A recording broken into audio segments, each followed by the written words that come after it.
Dobrý deň, volám sa Tereska Blahunková, mám 8 rokov.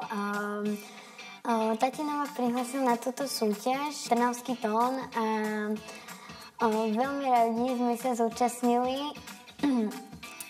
A vybrala som si túto pesničku, lebo sa mi zdala taká, že pekná a ona sa vlastne volá Na bieleho konia. Rada spievam, lebo vždy to bol môj sen a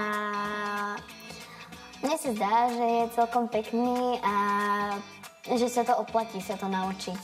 Porade by som odkázala, že im veľmi pekne ďakujeme, že si nás vybrali a by som ešte odkázala, že nech im to tak...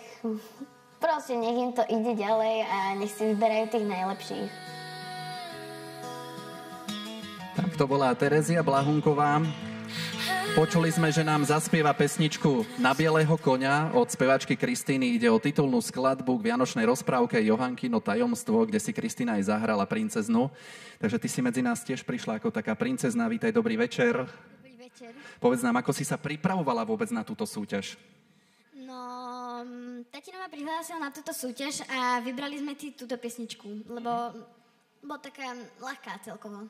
Dobre. Ale ťažko sa to spieva a zapamätať si celý text. Takže je ľahká, ale ťažko sa to spieva vzhľadom na text. Je dosť ťažké si zapamätať ten text.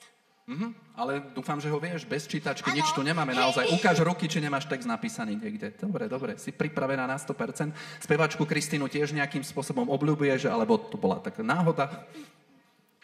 Mali sme takú, že náhodu, lebo s maminou sme nevedeli vybrať tú pesničku, tak reku, že dobre, že poznám ju, tak ju zaspievam. A reku, však čo, nezaspívaš ju tu? No, presne. Dobre, a teba bude aj doprevádzať. To je tvoj tatino?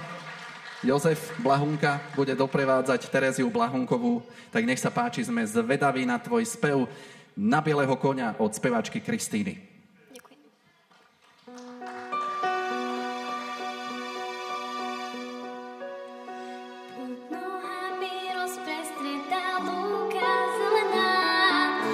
Pozbiera všetky kvety, moje srdce má. Kto koberec vyšívaný odtiaľ prinesie, tomu budem patriť celá, dám znamenie. Viac, že všetky dary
Na bieleho koňa od speváčky Kristýny spievala Terezia Blahunková v sprievode svojho otca.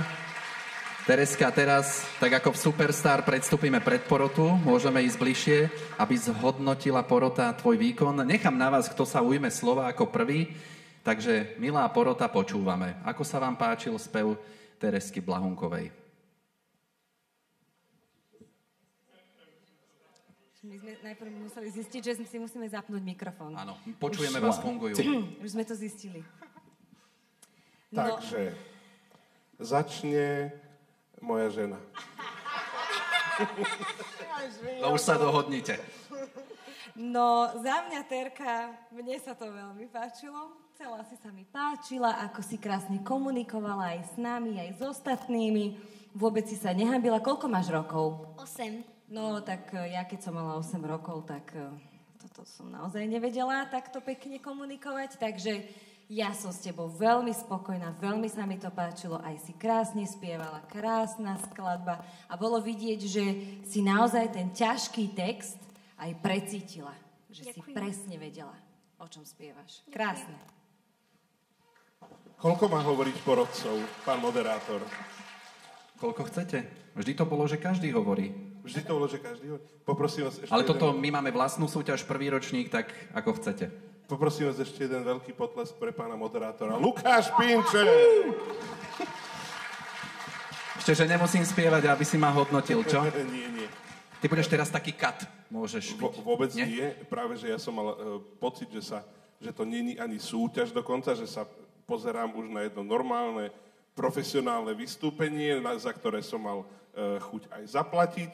Čiže veľmi dobre, Tereska, normálne to bolo profesionálne.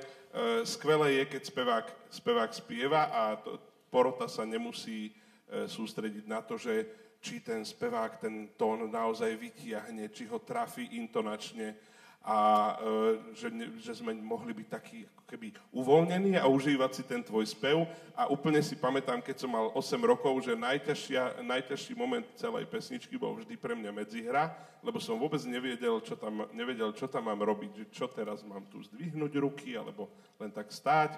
A je úžasné, že teda súdiac podľa tatina, že si z muzikantskej rodiny, takže ti určite všetci, ako tu sedíme, držíme palce, aby ťa hudba sprevádzala aj naďalej.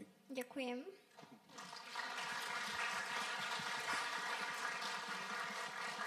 Martin, číslo 2. Idem? Môžem? Môžeš? Práve som ťa vyvolal. Krásny podvečer všetkým ešte raz. Tu v sále, takisto aj tebe, Terka, pozdravujem ťa. Myslím si, že veľmi pekné otvorenie. Neviem, či to mohlo byť krajšie otvorené tento večer. Presne ako povedal Martin, že ja som mal pocit, že sa pozerám na profesionálnu vec, kľudne si to viem predstaviť niekde už na nejakom podujatí. Taktiež to, ako si nám tú pesničku podala, ktorá teda podľa mňa vôbec nie je jednoduchá, ako si na začiatku podotkla. Myslím si, že to vôbec nie je jednoduchá skladba, ale páčilo sa mi, že celé pódium bolo tvoje, že som mal pocit, že si sa tam už narodila, že to nebolo také spievanie, že sa postavíš a iba spievaš, prosto si to užila úplne na 100%. A takisto sa mi moc páčila tá kombinácia s tatinom. Je to krásne, keď môže takto podľa mňa otec a dcera zdieľať pódium. Tiež som si to zažil a je to niečo, čo sa nedá ničím nahradiť. Takže tu podľa mňa nemá zmysel hodnotiť žiadne tóny, zaspievala si to krásne a bolo v tom cítiť srdce a myslím si, že všetci sme to cítili. Takže držím ti palce a spievaj ďalej a rob všetkým radosť, tak ako si nám to teraz predviedla. Ďakujem. Zuzka?